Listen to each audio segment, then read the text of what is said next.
We want to learn more without no boundaries, with an open mind. So welcome, Hamid. How are you doing today?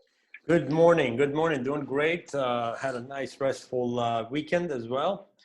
And I'm super excited today for having Dr. Valerio with us. This has been one of my favorite subjects for some time. And ever since you introduced me to Dr. Valerio, I've been looking forward to this conversation.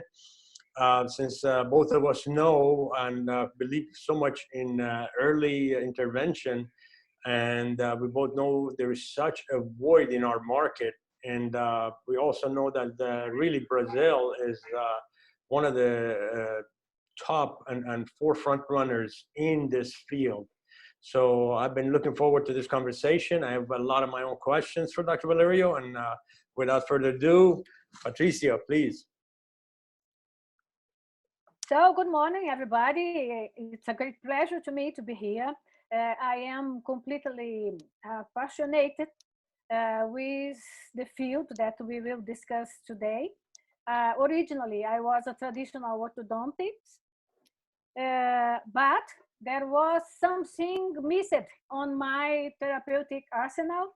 So 30 years ago, I started to study functional orthopedics.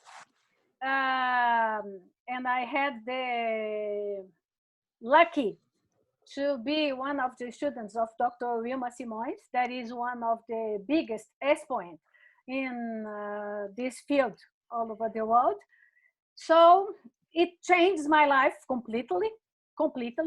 I became a dentist more focused on physiology.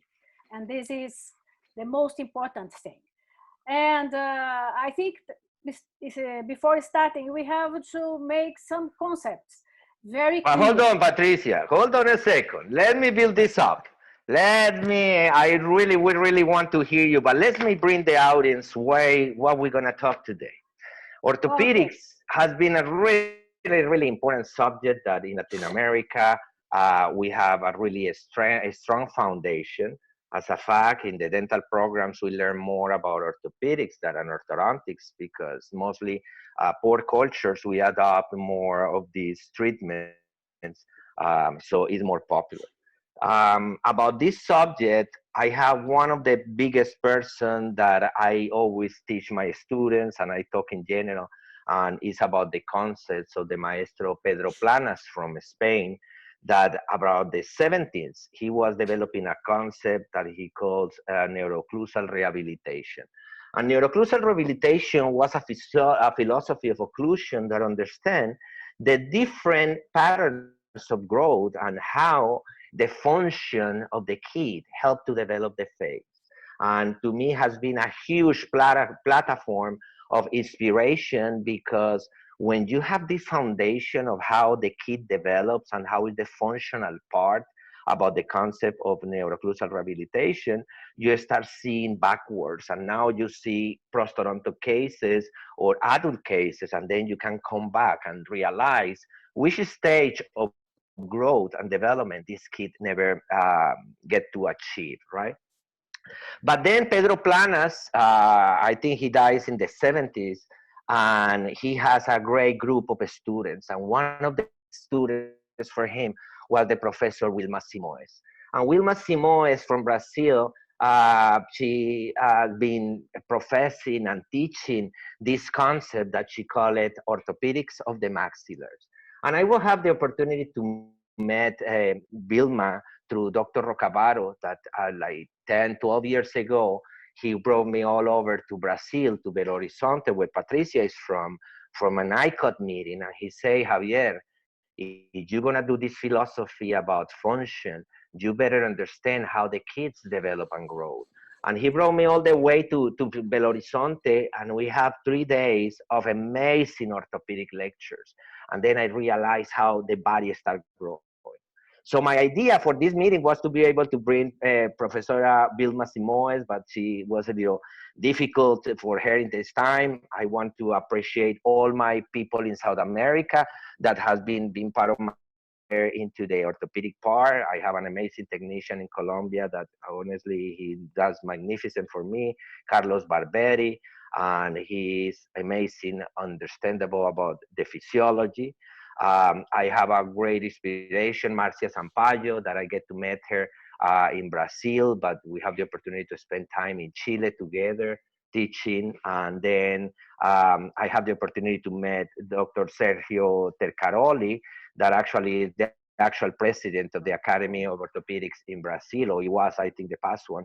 And he, when we start having a conversation, I say, since Wilma is not able to come, who can be a person that can build up this information, bring us a little bit about the philosophy of Pedro Planas, the physiology and the concepts of facial growth and development, and then how is that transition when the techniques for Professor Wilma Simoes. And then, so let's start from there, and then we will go to more specificity at how, se cayó what? Okay, looks like we have some technical issues as Monday morning, but that's not is going to affect us. Okay, so we will continue. So, Patricia, thank you so much to being here. Now we build up a little bit. Now the people know where we're coming from. As Hamid were saying before, here in America, it's a little different than in Latin America. So tell us a little bit about that foundation, how now people know where Wilma Simoes is coming from. Now it's all your time to teach us, remind us everything for embryology to physiology of growth and development. Welcome, Patricia. We're so excited about this lecture. Thank you. Thank you so much. And I am also excited to talk about, so that's why I overlap you, so I'm sorry. No problem. Great, great. We're all dental geeks here. It's okay. Okay. Well, so just some specific points I think we needed to establish. Jaw function orthopedics is not something created by Dr. Wilma, okay? Okay. We have a lot of people making jaw function orthopedics all over the world, okay?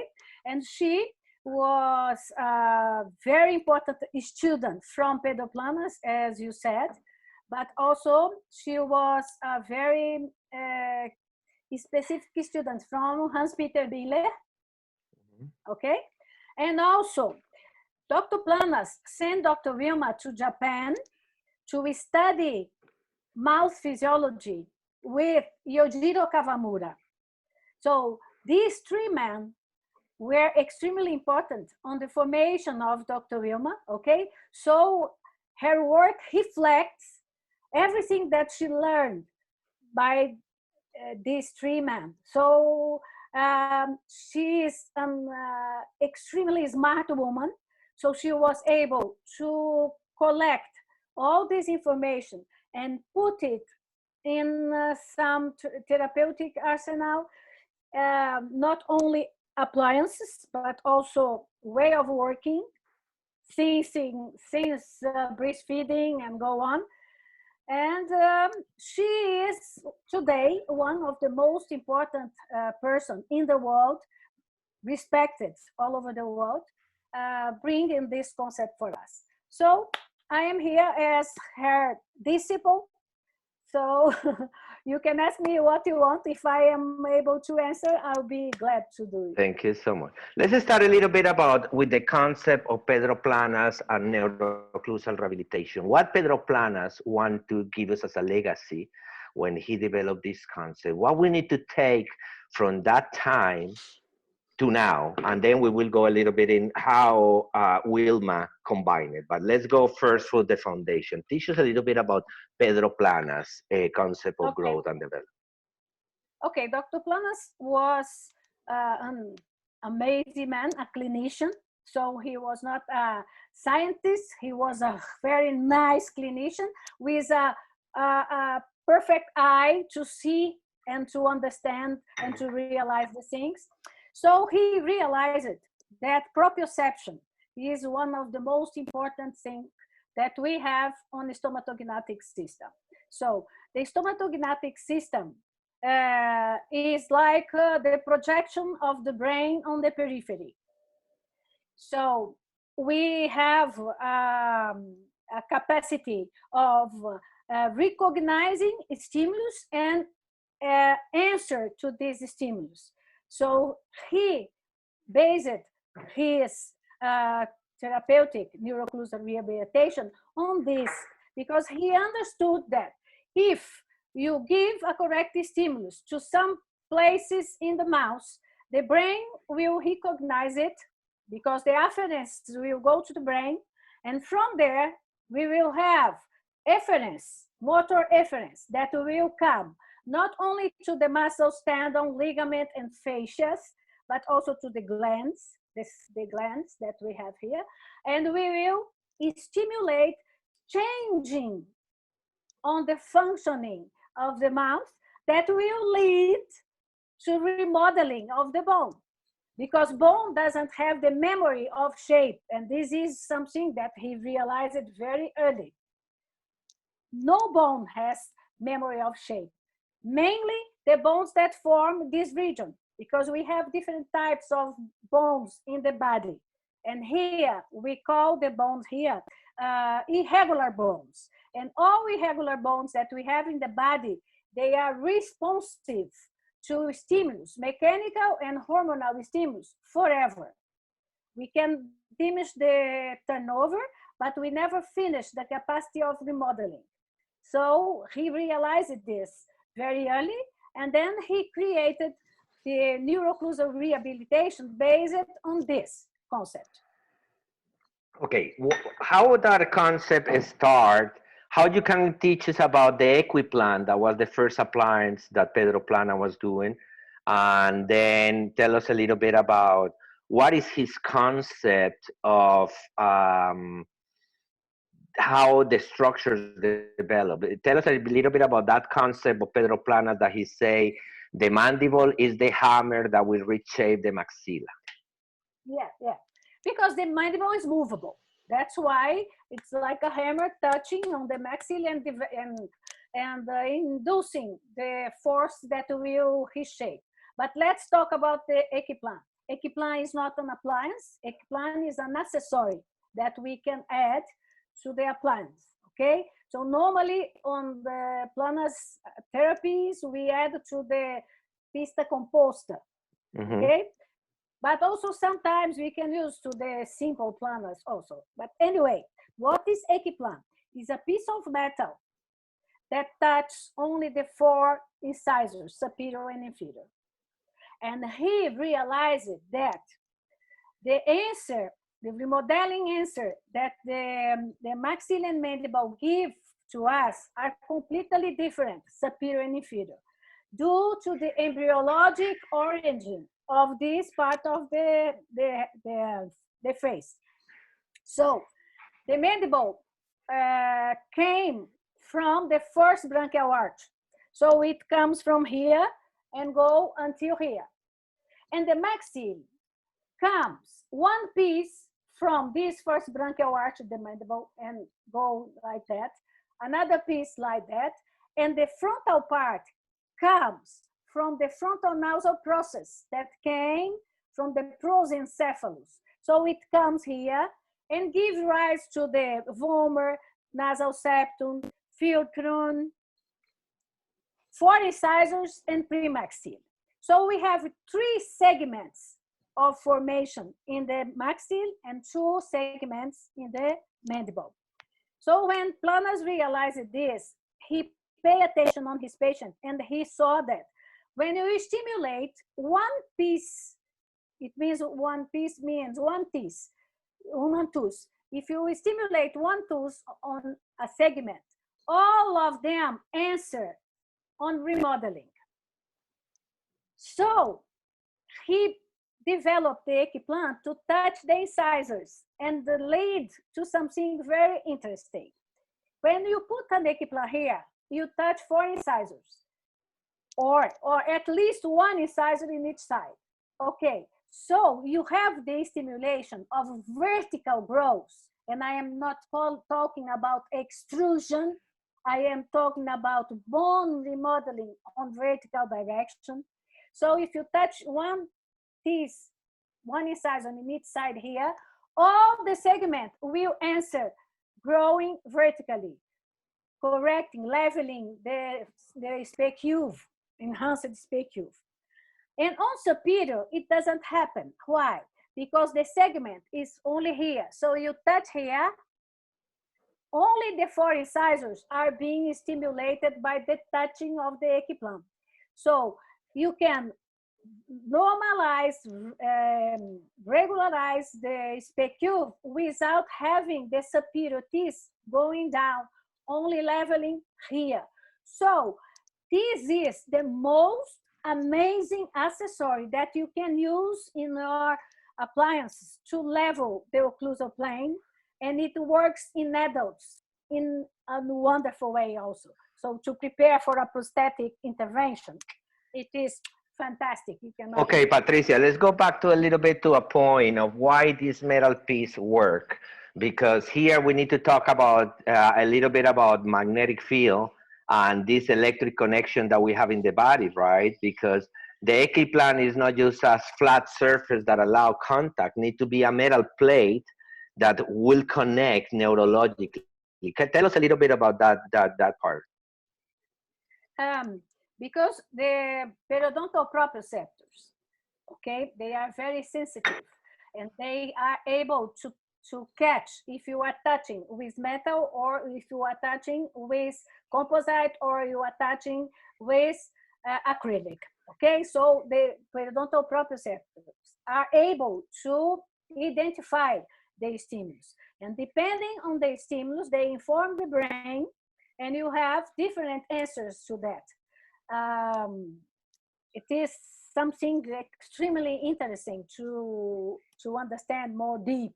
We have many works on the literature talking about the periodontal proprioceptors, but not publications on dental field, in general field. In general. So that's why we notice that in more holistic approaches, we don't have a specific material related with dentistry, but we have a lot of orthopedic content and physiological content that validate the process.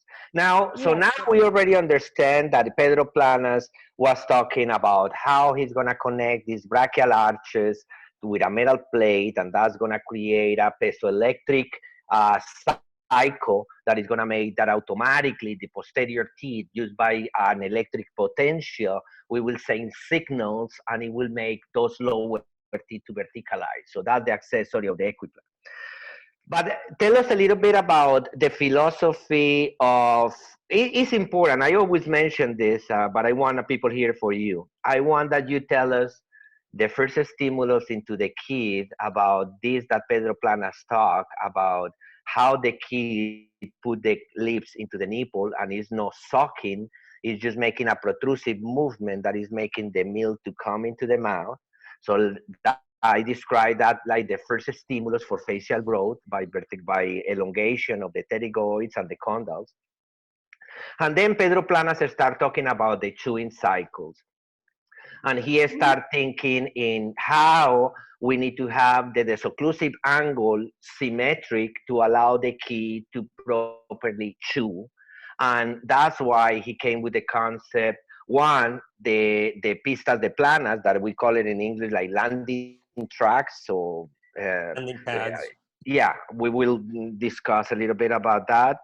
But also, I want that you explain how is that second phase of growth when the condyle translate to this side, and what is the input to make the elongation of this part of the face, and how symmetrically with this chewing cycle you are stimulating the maxilla. So let's go little by little. And I know a little bit about this philosophy. I'm really passionate about it, and I apologize if I'm trying to give you, but this is like how I want the people really pay attention to this.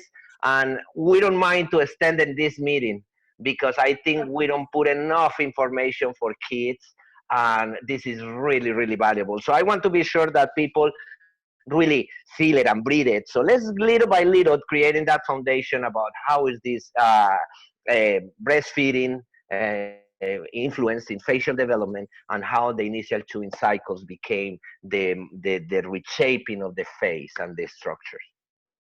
Okay, So let's start with the breastfeeding. That is something extremely important that we have to understand.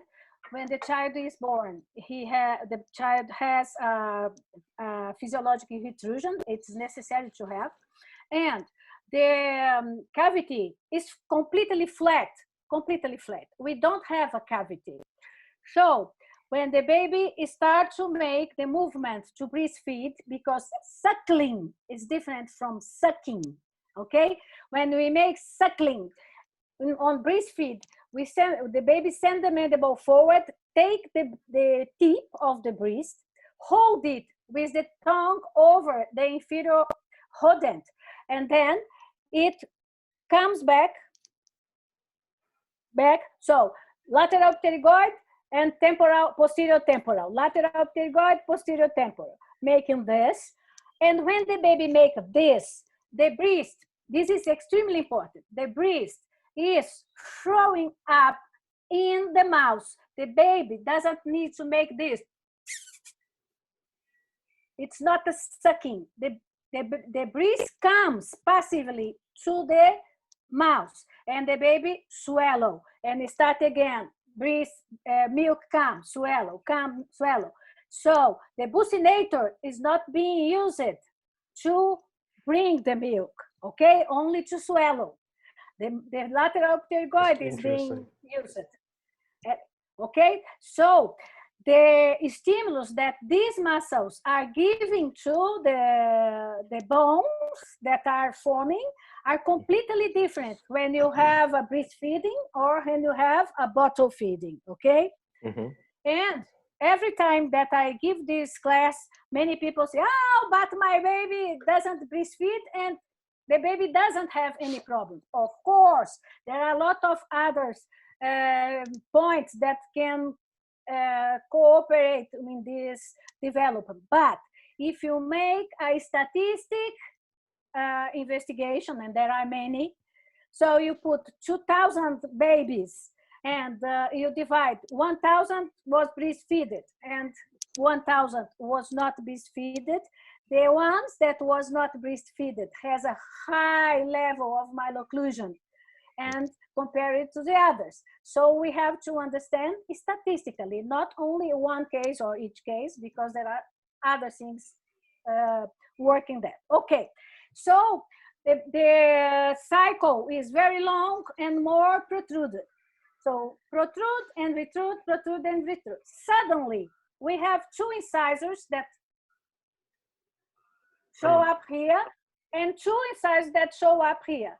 So that long cycle that was present, it starts to be different. So the baby starts to go, it touches, so the brain starts to sense that by the periodontal proprioceptors that we have on the temporary dentition.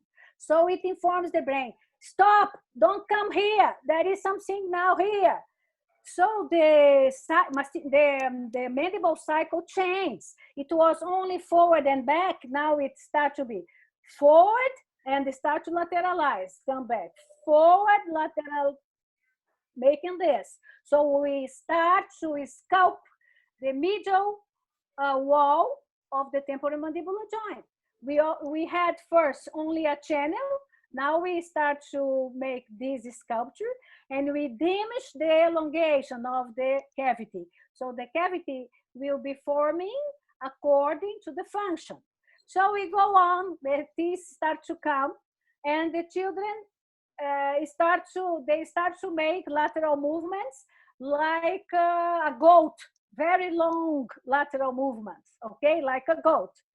And it is extremely important, as you said, because when we make lateral movement to the right, we stimulate the mandible to elongate this side, and we stimulate the maxilla to elongate this side. If we make bilateral alternated, we make this. And we go on growing. Okay, suddenly we have the eruption of the canines. And the canines erupt on the edge of the mouth. So the children was able to make long lateral movements, and now it's not possible because we have the canines blocking. So the children at that phase start to making only open and close, open and close, open and close, and it start to make the cavity more deep, okay, according to the function. But the teeth, temporary teeth, was prepared by the nature to be grinded. So we give hard food for these children, and the teeth are grinded, and they start to grind the mesial incline of the superior canine and the distal incline of the inferior canine, and also grind a little bit the incisor of the incisors. So what starts to happen? We start to amplify the lateral movement, creating what planners call it functional masticatory angle. That must be flat, as much as possible flat, and that will lead to the development of correct lateral movements, and this will lead to the correct development of this region. It is amazing. It is fantastic. This is amazing. Let me stop you there so we summarize this, because honestly, I think this is so amazing. This People is need gold. to, yeah, it is. It's amazing. So first, so come back. So Pedro Planas described that since we come for different embryological arches, still we need to have a final stimulus that is going to allow the face to talk and the segments and make a projection of the face. He described the first part of the concept by this anteroposterior movement into the nipple. And then when the eruption start going on, the kid start matching and forming that glenoid fossa. Since the pathways are restricted, more bone start creating into the arterial part of the eminence, because now the kid change all the dynamics. So we're going to have a bone apposition where we're going to create the anterior eminence. And with the patterns that we're talking here, we like a forming the internal part of the glenoid fossa and delimiting the boundaries and inclination of the eminence. Then Pedro Planas talked that in the way to develop is accordingly to be proportional symmetrical development, the kid need to be able to grind the teeth and wear. That's why it's normal that the kid has first what we call deciduous spaces, that is little gaps between the teeth that help to compensate, and it's showing that the system is in harmony, because that means that the tongue is pushing enough to develop the anterior segment. But also we need to find that the kid need to grind. And we will talk a little bit about my daughter's case, because I've been treating her since she is 3 years and a half. And maybe I'll put the case together because I'm following all the protocols of this. And then if Pedro Plana described it, the kid is not grinding the teeth, it's even because he's not having the proper chewing cycle, the proper food. So he make this masticatory chewing cycle analysis. Basically, Pedro Planas made the kid to occlude to the canines, and he measured what is the biggest space. And he said that the kid never is going to chew in the side that is more space, because it's going to be too stiff, and it's going to be so, it's not going to be a freedom in that pattern. And that's how the kid start being facial asymmetric, like I am. I always chew one part of my side because that was my side that was comfortable. The other side I have interference because I had crowding back then. I'm a result of orthopedics treatment, so that's what I'm really fascinated about this. So now we understand what is the concept of Pedro Planas. Now let's move a little bit about what he did to stimulate the structures. So let's talk about the concept of the landing track, so the pistas de planas, what it's about, how it functions, how it stimulates the bone, and how that continue making the face to grow. Let's go a little bit for that, Patricia, please. Okay, the original tracks designed by Planas, they were some small parts of acrylic inside the mouse that contact the superior and inferior arch, keeping a parallelism with the camper plane. So this is the most important, because the camper plane gives the relation of the occlusal plane, the correct relation, the parallelism with the occlusal plane, to allow the correct movements of the mandible leading to the correct loading of the bone, okay? So if we make the tracks according to the camper plane, so that's why we cut the models according to camper plane, to be able to prepare the tracks parallel to camper plane. So we will have vertical growth of the posterior segments according to that reference. So we will create a new occlusal plane for the patient when we are using indirect tracks. But also he created this to what he's used to say, functionalize the mandible, to allow free movements in all the directions, forward, in lateral, in all the direction, free of dental interference, to allow the bone being stimulated by the muscles in a complete way. So we can achieve the plenitude of function of the muscles and lead to the correct growth, and the teeth go to the correct position passively. So this is extremely important. We are working on the basal bone. The alveolar bone is over the basal bone. So if you remodel the basal bone, the alveolar bone will go passively, and you have the teeth adopting a new position and correct position without changing the dental alveolar arrangement. So you don't have the teeth moving inside the sock. So you have extremely good stability because you didn't change the relation of the fibers on the alveolar. The teeth move passively, and it is fantastic. We have a follow-up of cases, more than 20 years, perfect. Anterior-inferior alignment, perfect. Because we work on the function, we didn't work on the teeth. So teeth goes passively, and this is what planners use it to teach, okay? So let me explain this to, so Pedro Planas has two kind of devices. I mean, he has what he called the direct pistas, the direct tracks, that is basically composite, that he put on top of the teeth following the camper plane, and then he has to follow like the concept of mutual occlusive patterns, so the kid can grind. The only thing that we try to keep the kid is to don't let him retrude. So what we take very as a consideration is the kid need to be able to have the freedom to go for in to out, but we're trying to keep balance so the kid doesn't retrude back. Now, so this is the direct tracks that is bonded to the teeth. But Pedro Planas started also this with something that was called the indirect, and that was the technique that she was talking about, because this appliance doesn't have contact with the teeth at all.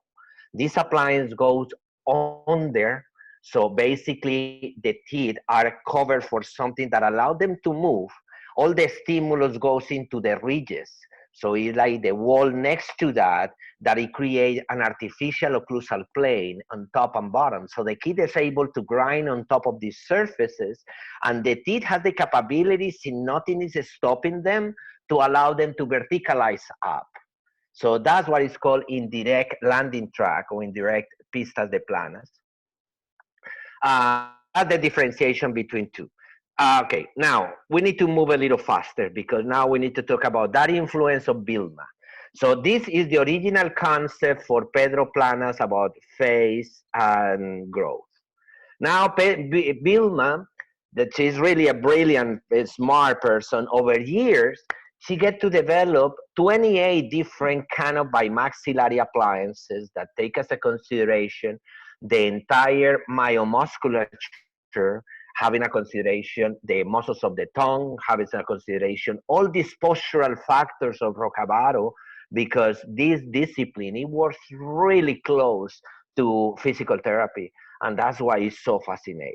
So I want Patricia now tell us how that Pedro Planas concept move on into the philosophy that is called orthopedic of the maxillars, where Vilma put her touch, and she started with a thinking process, because she didn't start with these 28 appliances from the beginning. She started with the basic one. Simone's one, I think, was one of the first one that we started using 20 years ago. And then it started building up. So tell us a little bit about that story. I have the privilege to know a little bit about information, and you know how excited I am, and I want to transmit this to these people that they will love it. Okay. Well, not 20 years ago, 40 Okay. years ago. No, I mean 20 when I get exposed to it, when I saw them, that was my personal. Mhm. Okay. Anyway, as I said, getting the concepts from other professors, Binler, Planas, and Kawamura from Japan, she started to create appliance that can make what she called neural excitation. So this is the first principle of the appliance of Dr. Wilma, okay? Of course, according to what she learned with Planas, but she developed some specific accessories to be added to the appliance to stimulate specific points in the mouse that will enhance the afference to the brain and come from there the efference to the effector organs that will lead to remodeling. Specifically for the tongue, there are appliances that she developed, and there is one of them that is the SM2. There is no other in the literature, in the world, nobody developed. It is something extremely amazing, based in something very simple. I will ask you a question. Also, Hamid. Yes. So if you go to a party and you eat popcorn, a piece of popcorn falls into your first and second molar. Which part of your tongue you will use to remove it? The tip. The tip, always. Oh. And we don't need to teach this for nobody. It's an automatic knowledge. It's instinctive knowledge, okay? So, and why it happens? Because the majority of the proprioceptors of the tongue, they are on this region, on the anterior region, okay? And the density is too big here. We have all over the tongue, but the density is here. So based on that, she created some specific devices to be added to the appliance that when you put the appliance in the mouth, you change immediately the position of the tongue. If the patient wants or doesn't want, only putting this, it changes the position of the tongue inside the mouth. Beautiful. So it is something amazing. Hamid, you cannot imagine. That's why I am extremely fascinated with these therapeutics, because I work with this for more than 30 years, but as every time that I put an appliance in the mouth and I see the result, I cannot believe.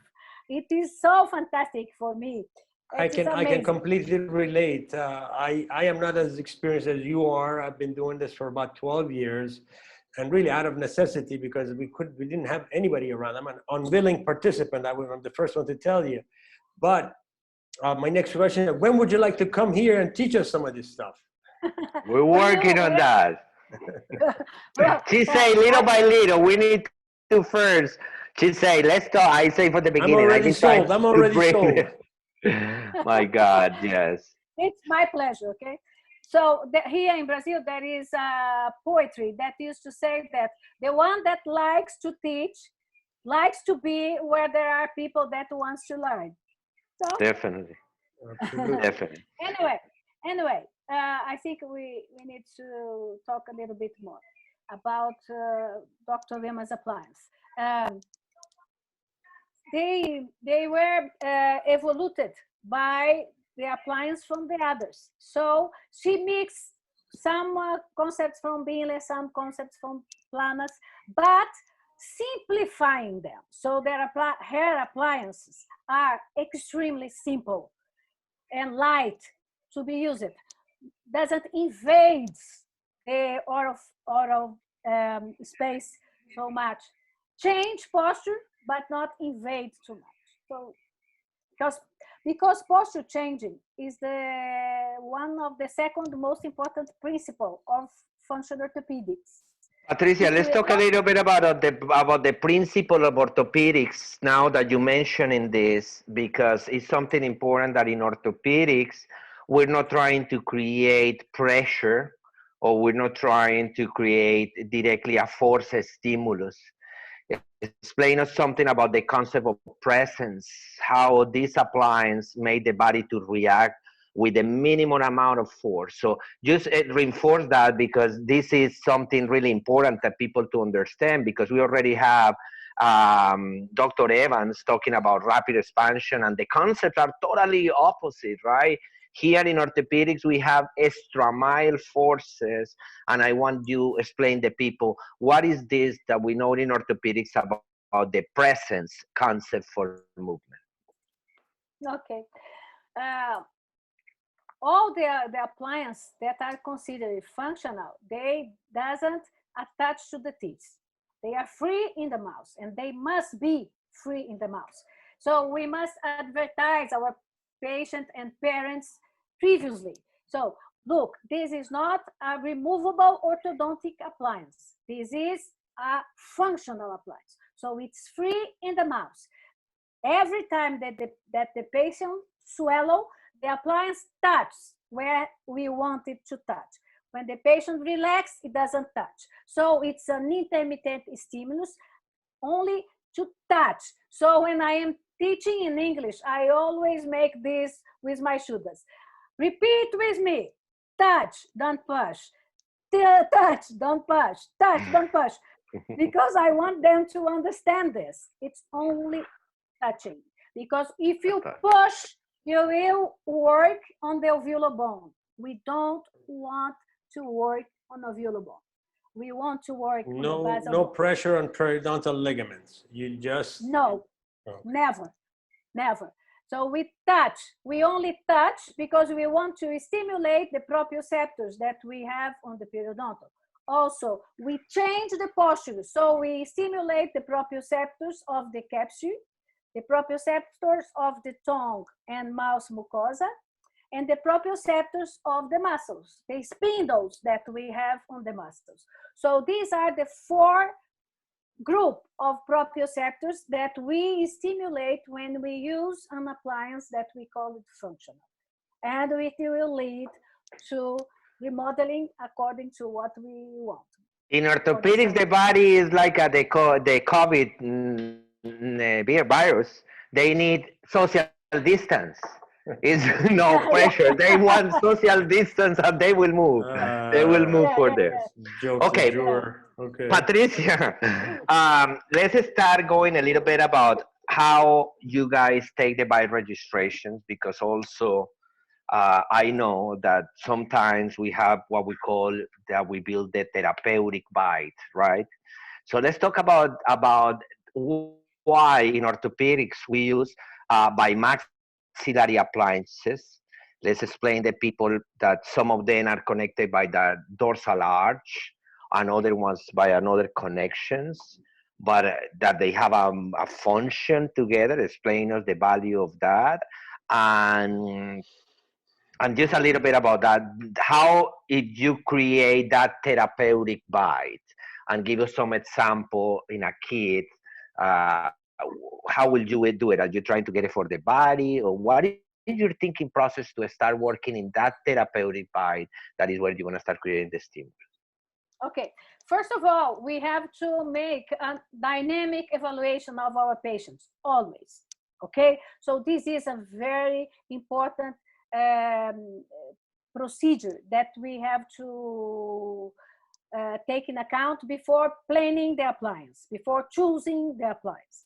So we have to check the protrusion of the patient. It is always important, not only edge to edge, because there are many people that are able to bite edge to edge, but when you ask the patient to go forward, they go down. Dr. Wilma called it broken protrusion, okay? So they don't follow the post-out trajectory normally. So they need different appliance if you compare with a patient that is able to make this and on the total protrusion go up. Anyway, we have to check how much lateralization, the functional masticatory angle of planus, where is the camper plane to prepare the appliance, and the posture changing according to what we want must respect some functional limits, okay? I give you an example. Imagine that you have a patient that has 12 millimeters of protrusion, okay? If you correct these 12 millimeters in one step or in one phase, the patient will not allow the appliance in the mouth, they will not tolerate the appliance in the mouth, the muscles will not pull correctly the bone, so we will not have a good effect. The appliance will not fit properly. So we have limits, and very well established limits, to prepare and to make this posture changing on the model and to construct this new bite for the new appliance. In the same way, if you have to correct a midline deviation, you have a patient that has a midline deviation. Until 2 millimeters, the muscles allow you to correct in one step. But if you have more than 2, you have to divide, because otherwise the muscles will not accept the appliance in the mouth, and the appliance, the patient will remove it. It will be so uncomfortable. So we have a lot of parameters that we have to obey when we are changing the posturing of the models to prepare the appliance, okay? And the bite registration, it varies. Dr. Vilma doesn't make bite registration. We change in the model, okay? We don't take the bite registration to make the appliance. We change, we have some concepts that we add some walks and some things to prepare the models to prepare the appliance later on that new posture created in the hand. This is her way of working, okay? Okay. Now, is these appliances fixed one on top of the other one or have freedom of movement? Explain the people how they... Okay, we have different appliances. So some of them are fixed, some are movable. So the modified composter that Dr. Wilma modified from planus, and the SN1, they have tubes that work like pistons, and the patient can make lateral movements with the appliance in the mouth, can make protrusion, but cannot go back. So it is kept on the constructed position that we put, okay? But can lateralize and go forward. Others are more flexible, and they don't have tube, but we call it bioelastic appliance, like SN2, SN3, SN8. They are very flexible because they have a lot of wires and less acrylic, so the patient can move like a Binler. Binler appliances are very flexible. So this one also, so they are bioelastic. The ones that has more acrylic, we call bioplastic, and they have indications, different indications according to the problem that the patient shows. So you guys, you see how fascinating is this? Honestly, we will need days, and as a fact, this is not a short course to learn. Honestly, for more than 12, 13 years, I've been trying to bring somebody to teach orthopedics here. And, you know, we used to short courses in America, and this one is a lot. So they're like different long models. What are we talking about long? Let's talk about that. I mean, how many courses you guys teach for the orthopedics of the maxillary training sessions that you guys have? Okay. I myself, I have 2 different types of training programs. One that I give in WCA Institute in Portugal. Okay. So we have 1 year course every 2 months. So we have 6 modules. Okay. Presential modules. But I have been teaching in Turkey since 2007 in Turkey. I have many students there and many cases treated fantastic. I am very proud about my students of Turkey. And there I go 3 times a year. Okay. So I go 3 times a year, not every 2 months. And how long is every time that you go? So 4 days in Turkey. Yeah. So it's a little more extensive than we normally have, but totally doable. I think if we get people engaged, it's finally going to happen, because every time that I mentioned, I knew there was models of 4 days each, and I mean it's difficult, but no undoable, because I think we can make something presential and something online. Anyway, the beauty of this. And what I want to show you guys, inviting Patricia, and Patricia has been fantastic voice of these two great philosophies. I mean, but it's so beautiful that when you understand the kids, everything became more clear. My personal experience is, I remember that I studied this too many years ago, but now that I have my daughter, I really get into to feel it in my heart. Like we were checking that my wife was breastfeeding correctly. We tried to avoid to give the bottle to Cataleya as long as we could. And even like that, she developed a really deep bite, totally over close. And she's so cute because she was all gummy because the face was growing in. And that's what it makes these phenotypes, that they're cute, but they have the tendency to become ugly just as I came, right? And then in that time, I started with these bimaxillary appliances. That was like the beginning at 3. So first is we do a little different than what they do, because we are still trying to I try to take a bite. So I try to take a swallowing bite. And the first thing that I did in my daughter was line orthotic. With no anatomy, but I want to see my arch of closure was okay. So that was my first thinking. I'm going to make my daughter enjoy to have an orthotic in place, and that would play like for a month or 2. And then after we combine it to bimaxillary appliances, and we have it for like 6 months. She was so excited, no more committed patient than her.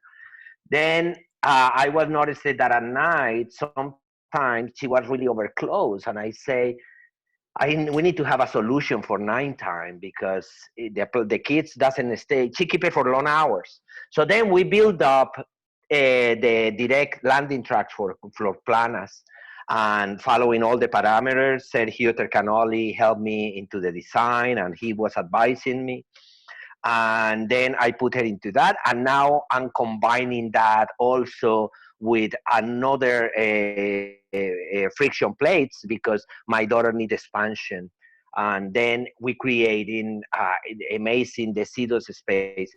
So as a personal experience, I get so engaged with this. To me, this is the future, honestly, because we're treating all these cases that they have this harmony into the growth of the face. That's what we're dealing with. That's why we have all these cases that with the maxillas are small, the chewing cycles. I have difficulties with my daughter eating hard stuff, even that it's just la mentality things. So she is still grinding at night, because you don't make it like make the muscles to activate. She is still having some parafunction. Anyways, so this is beautiful, Hamir. I don't know if you have any personal questions or something to say before we move into the question, because honestly, I will love to have her for days.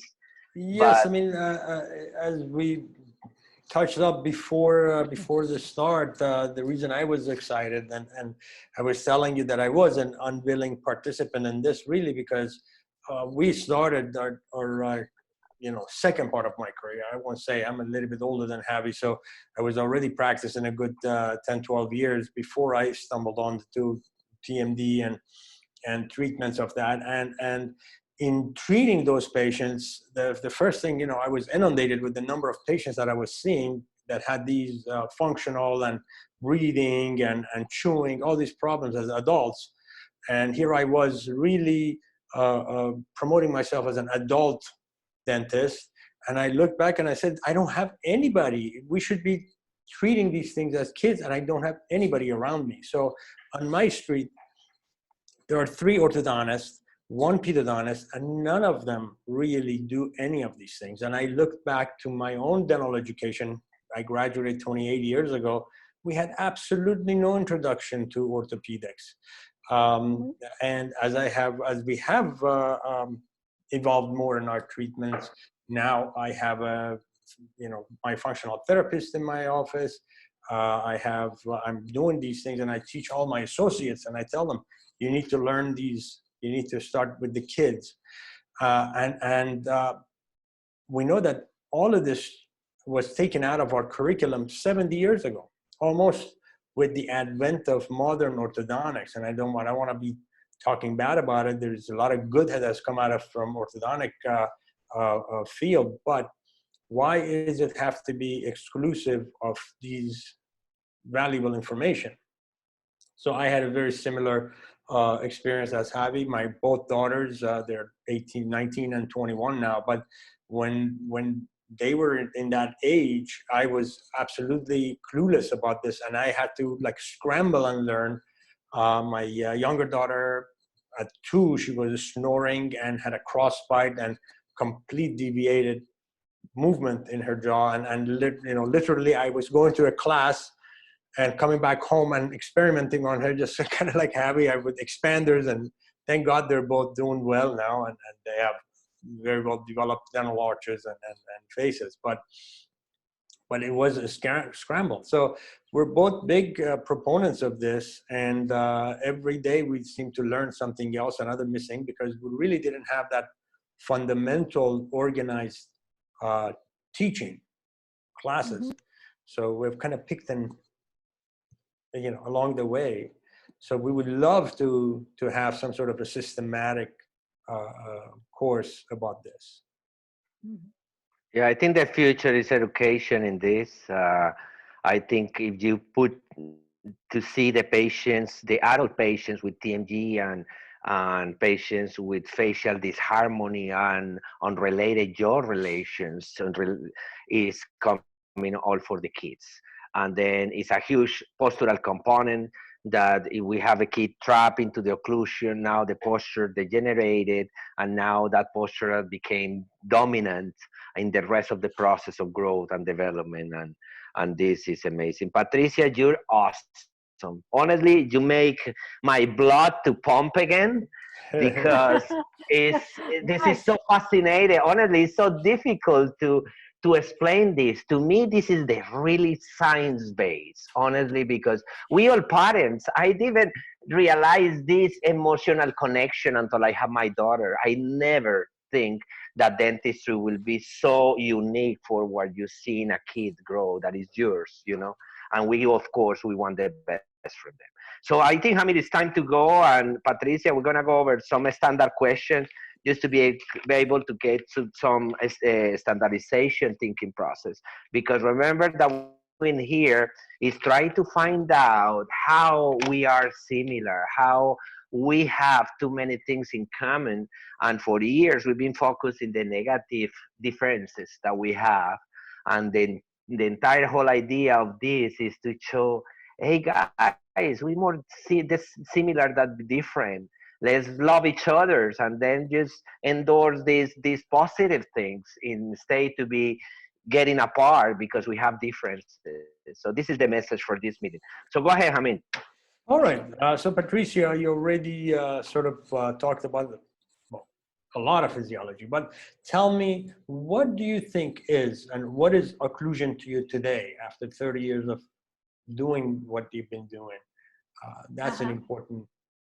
Okay, the most important thing that I have to say is that occlusion for me is dynamic. Okay, it's not a static position; it's a dynamic position and a physiologic position of contact of maxilla and mandible. Beautiful. Thank you. That is a beautiful and very profound answer. Thank you.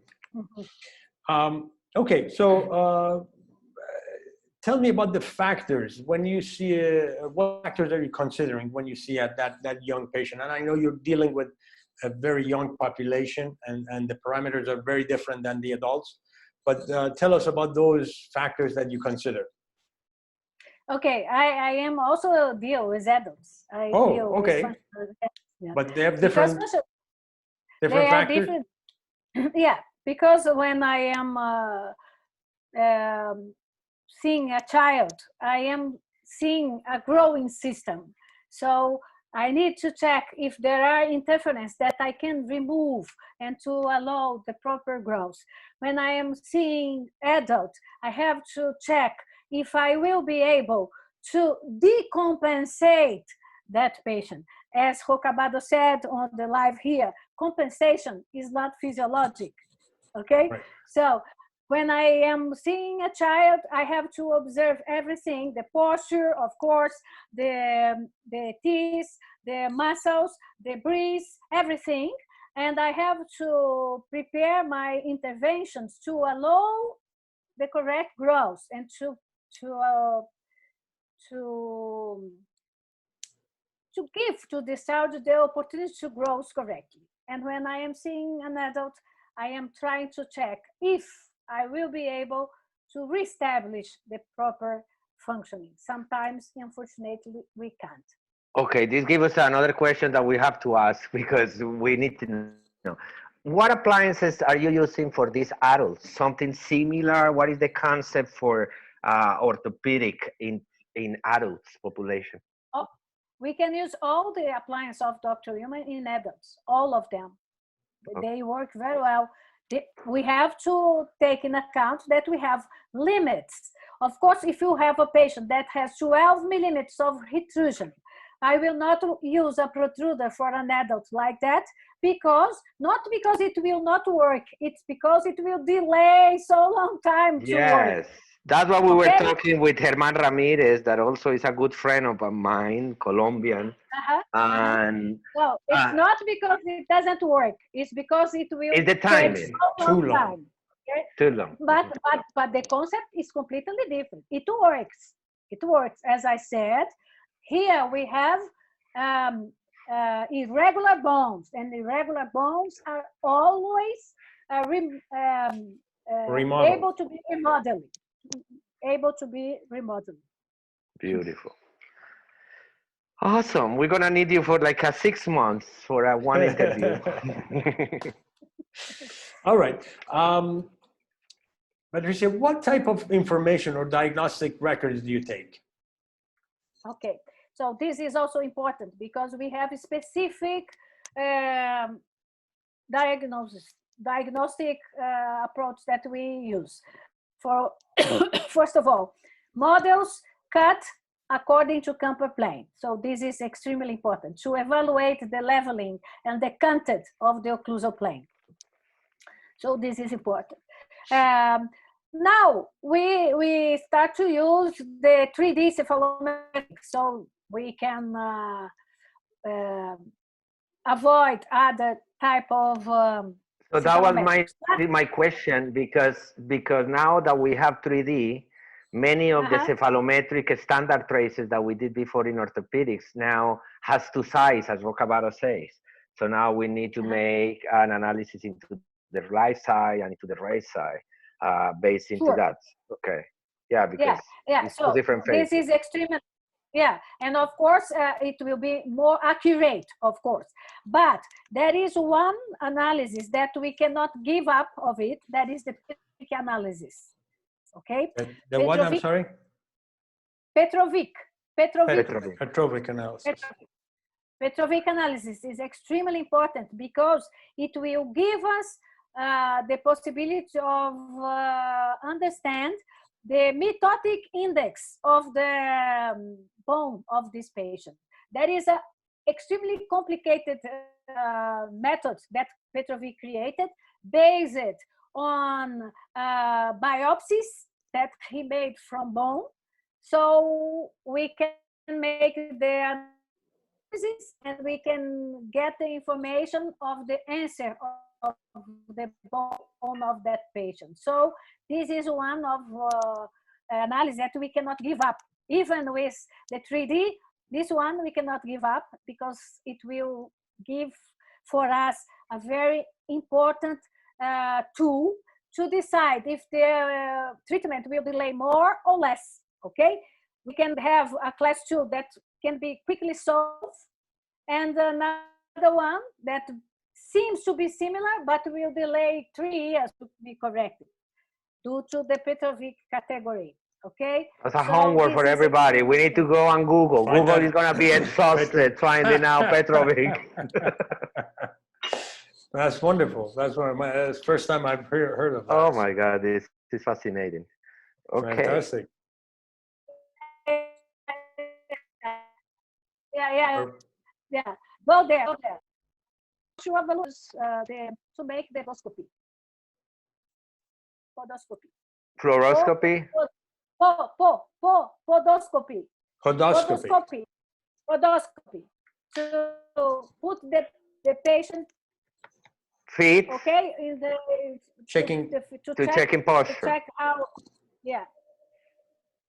Perfect. Fantastic. Other question, Hamid? Yes, there's more. There's more coming. All right. So I think you talked about some of these, but some of the instrumentation that you use, obviously at 3D, you said. What do you use for podoscopy, for instance? It's a podoscope. Podoscope.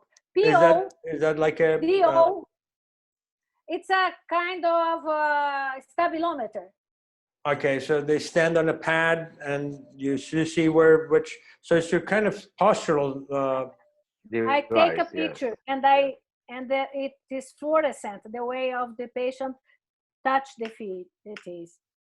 So I take a picture and I compare with my treatment, how my treatment is going on to stabilize the posture. Okay. This is similar to the mat pad from by T-scan, that they have a mat that they can see. It's really similar. Yeah, it's similar like that. But Brazil was one of the first ones that they start doing it with this other technology.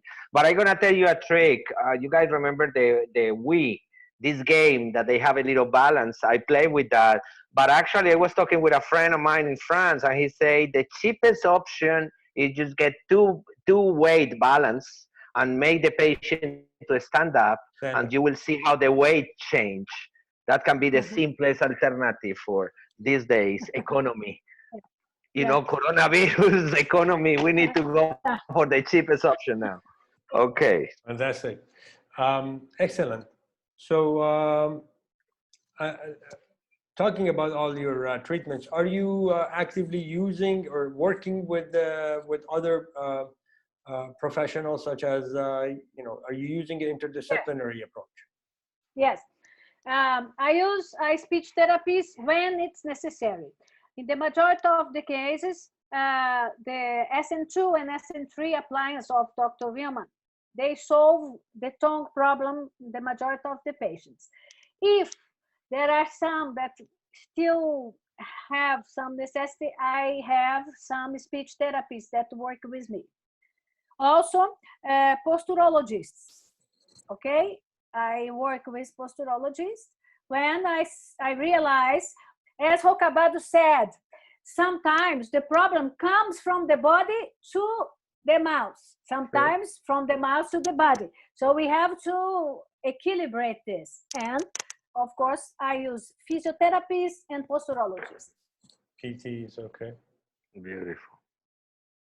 Okay, what about my functional therapists? I mean, Brazil is so big, and it's the only place I know that you guys actually have a 4-year degree in my functional therapy. How about my functional therapy? Yeah. Because here, the myofunctional therapy is made by the speech therapists. I see. Okay, so speech therapy kind of encapsulates everything. Yeah.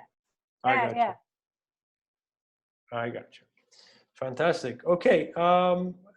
Talk about your sequence of treatment. I know it's probably different for adults and versus the kids.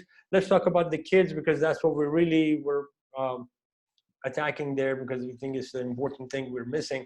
Talk about the sequence of your treatment for kids when they come in. How do you start? Okay. The most important is the diagnosis, of course. Okay. And when we realize that we need to make some intervention, we first start to selective grinding. Selective Okay. grinding, okay. On temporary dentition first, and observe 1-2 months if the things start to evolve.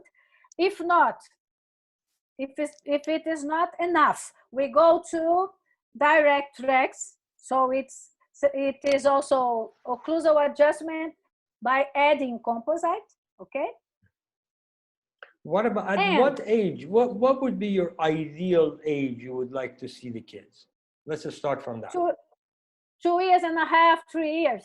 Wow. That's beautiful. Yeah. And it works very well. They allow us to treat and to, it's very interesting because it's not invasive. We can joke with them. So we have many cases with this age. So guys, increase your amount of patience. Bring it at 3 years.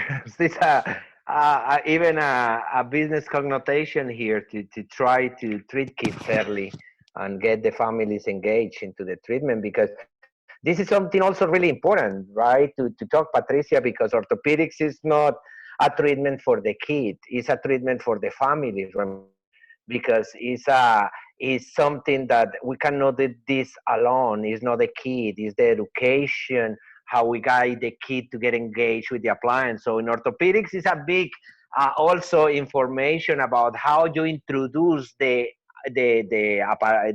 appliances to the kid, and how you start with the parents. I remember that for dental school, that was a big uh, compromise with the treatment, because this is not the kid alone. You involving the entire family, because the family need to aware that the kid is using it. He need to have the support. He need to have the observation and all that. Tell us a little bit about that. How is that process of engagement in the family and the kids in the treatment? It is extremely important. But I think that when we show things and figures and pictures for the family, they become extremely motivated to cooperate. And I never had this type of problem, because I think nowadays all the parents are concerned about the health of their children, and different from what they used to hear, that let's wait 12 years old, then we treat. They don't want to wait. They are anxious to solve the problems as soon as possible. And so if you offer the possibility of solving a problem that they are realizing, so it is very interesting. So I will send you both later a small movie about a patient of 2.5 years old, treated with direct tract, solved a crossword in 1 month. Wow. I will show you. Yeah. I will send you a movie. It's in the YouTube. I will send you. It's not my case. It's Beautiful. from Sergio's. Yeah. Okay, Yeah. Sergio, yeah. Okay.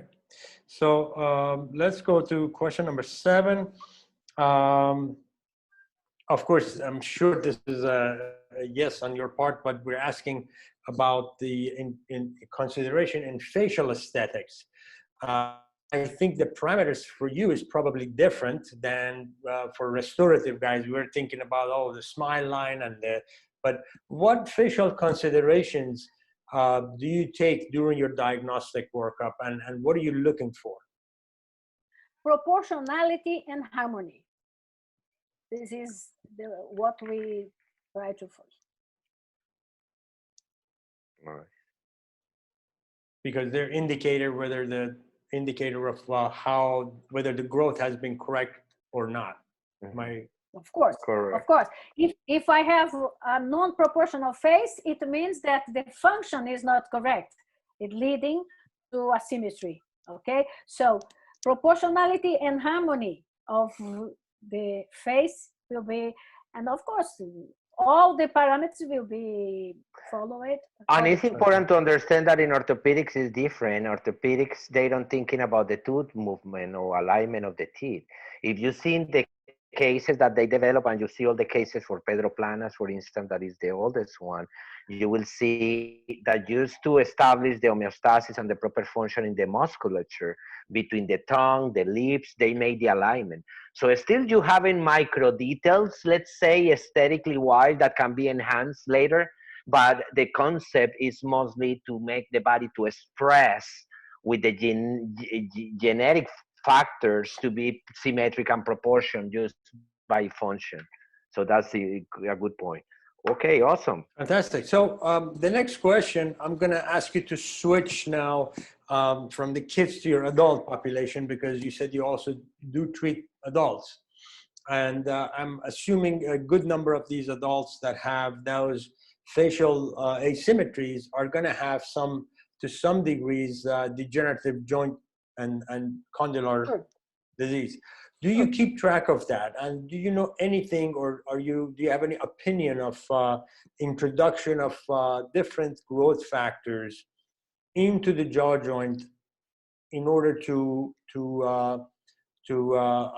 perhaps induce growth and remodeling in those areas? I have no experience with intra-articular placement of any material or hormone or substance, nothing. But we deal with this functionally. Okay, we have, Dr. Wilma created at least 6 appliances specifically to deal with articular problems in adults. Okay, so if we have compression or any type of problems, we have specific appliance that we can propose for the patients, and it will induce the remodeling, because as I said, mainly here the secondary cartilage is able to remodel forever. Okay, we cannot create a new disc if we have a vanished disc, but we can create some kind of healing using specific appliance. So I don't use anything inside the articular space. A quick question, Patricia. One of the limitations that we have is to find books in English, let's say. For instance, Pedro Plana's books. I speak Spanish, so I'm lucky. But I think only it's a few French versions that is still there. I know that is some Italians, but it's no content whatsoever in English. And normally to my students, the book that I refer is the book for Ramirez. That is the only one that is a little compendium about the thinking process of Pedro Planas, and he put it in English. It's a really short version. How about the books of Occlusion of the Maxillars by Wilma? If I'm correct, I have the last, not one of the last editions, that is the 2 big books, but I don't know if all the new appliances are in there. What can be a good reference that maybe you know in English that can help the people that is watching us about the concept? Yeah, it's a little bit difficult. She has 1 book in English, okay, but it's more directed to temporomandibular disorders. So Wilma Alexandre Simões, temporomandibular disorders. Okay. So it is in English, and we have there 5 or 6 appliances, SN 20, 21, 22, 23, 24, I think, only 5. We have there specifically for temporomandibular disorders. The others we don't have in an English publications, but we are in charge of this. We just finished to publish a book here, me and her and another colleague, and we are dealing with the translation to English. Maybe beautiful. Next year, we need that. We need that because we've been struggling for years trying to find information to me to contage these people about, to make it contagious, you know. This is so amazing. Okay, all right, question number 9, Patricia. I'm sure this is a yes, but tell us about the type of postural changes that you guys observe because of your treatment? Okay, we observe very nice posture changing when we recover the correct functioning of the mouse, of course, and mainly when we recover the parallelism of occlusal plane with scamper, we generate Straight a posture. correct straight posture, and the neck, the lordosis, cervical lordosis, natural cervical lordosis come back. So we observe a lot of changes, good change in posture when we are Fantastic. making functional approach. Fantastic. All right. So now this is I guess it will be a theoretical question for you. How do we get this teaching from Brazil incorporated into our teaching here in the States? How do we get our schools to start to introduce or reintroduce some of these ideas and thought processes into our... Hamid, I think that we have a historical problem on it, okay? Because the first functional orthopedist was Kingsley on the beginning, on the end of the last cycle. And then Engel came and create the orthodontics, okay? And suddenly we had the First War, Second War. So what happened? In Europe, people doesn't have money. So all the dentists have to start to deal with other approaches to solve problems of mandible posture, of fractures that happened in the war, and deal with the body. So the development of the functional orthopedics start to come more deep in Europe and in the United States. We had Engel, later Tweed, and all the followers that goes into orthodontics. That's why we have a lot of publications in orthodontics, and people doesn't open the mind to see the other things because they are formed like that. Right.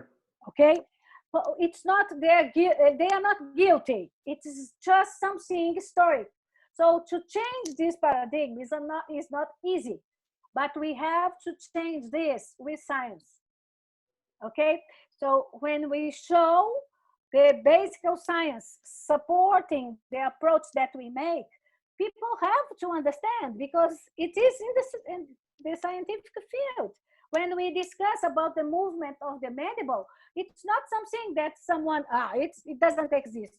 It exists, it is there. We have to understand the embryologic origin, the physiology, the neurophysiology, everything is there. So we have to understand, we don't learn this during our graduation course. We are extremely technicists, but we are not physiologists. Thank so you. We have to change this paradigm.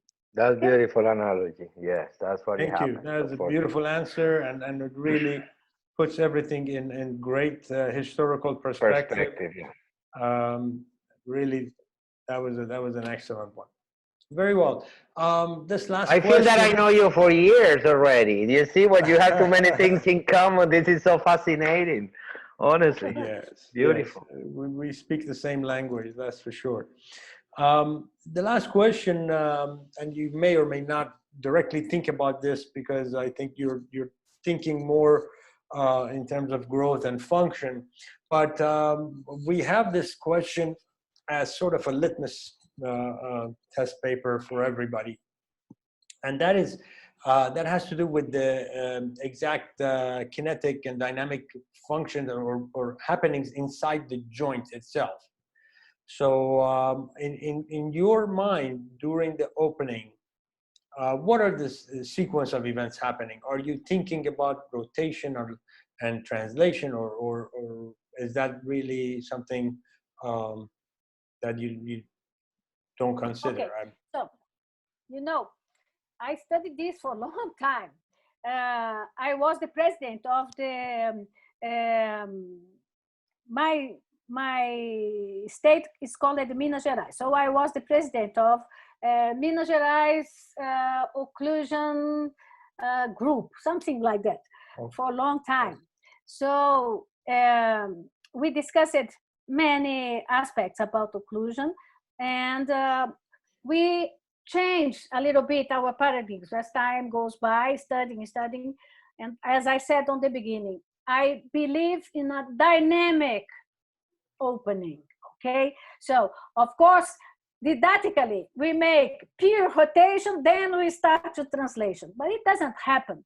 It depends on the muscle attachments and how the muscle are pulling and how the sculpture of the temporomandibular joint was made by the function. So I trust in a functional opening, okay? That is composed by many small different movements that happen step by step to open the mouth.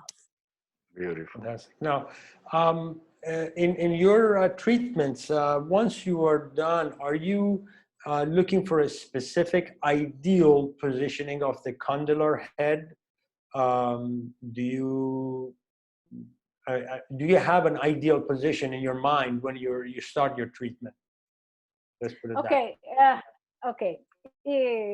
We're talking about the temporal fossa and the position of the condyle in it.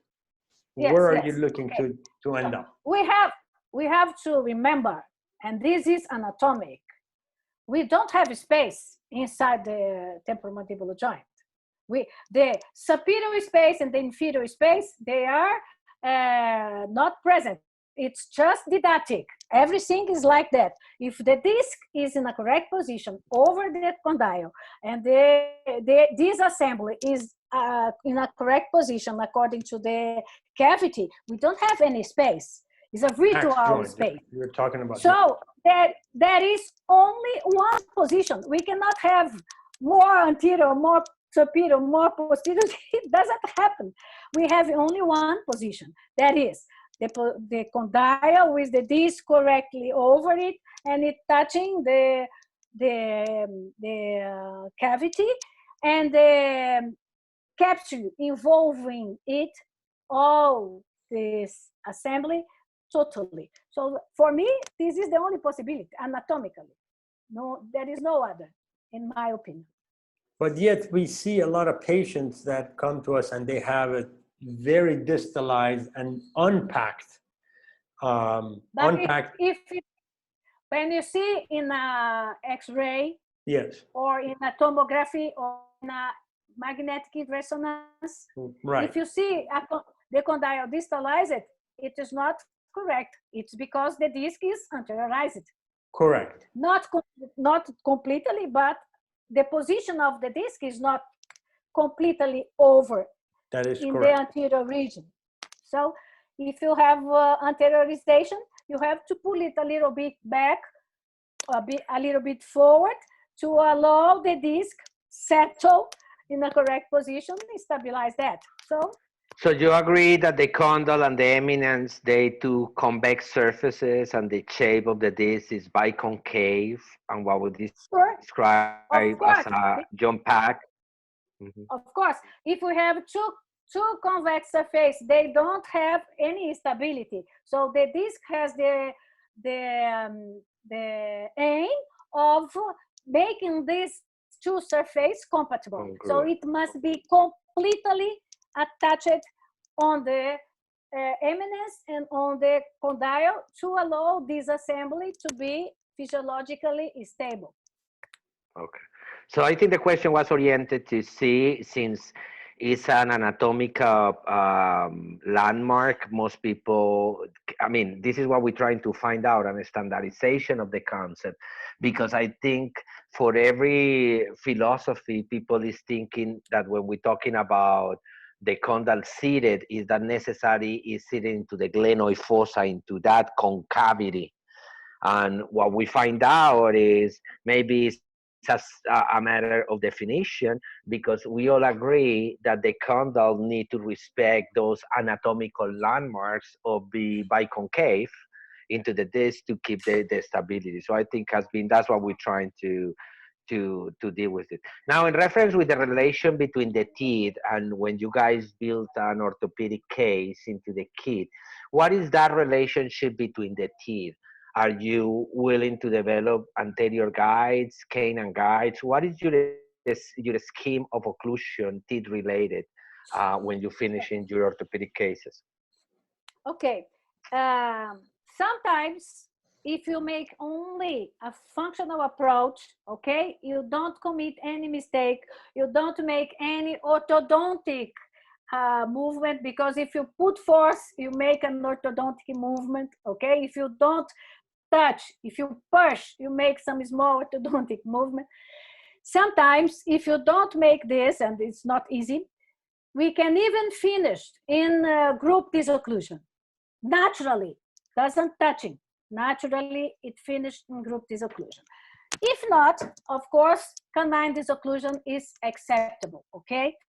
And also mutual protection, but we as functionalists always include the checking of the total protrusion, as I said. If I have a patient that disocclude, make mutual protection, but when make total protrusion doesn't go up like in the posterior graphic, I didn't finish my case. I have to keep the patient using the appliance until I recover all the dynamic of the mandible. This is how is the occlusal plane, the Wilson and the speakers into an orthopedic case, finished case? They comes naturally because they are something natural, physiologic. Flattened specule is something created by the orthodontics. Okay, so they create a flattened specule to make the canine guide easy to be achieved. Okay, so the 6 Andrews keys, they were created to allow a more easy achievement of canine disocclusion. And of course, they put 3-3 contention here forever because they didn't allow a functional occlusion, okay? Beautiful. You've been too much. Oh my God, Patricia, I think that I know you for years. This is so fascinating, and I hope everybody has the same excitement that we have. We didn't hesitate to took half an hour more because I think we were really looking forward for your meeting. You're wonderful, you know, so I feel that I know you forever. Thank you so much. I mean, go ahead. Yes, Patricia. And as you could tell, you know, this is a very, very dear subject to both of us. And we've been looking so forward to this conversation with you. And I truly hope our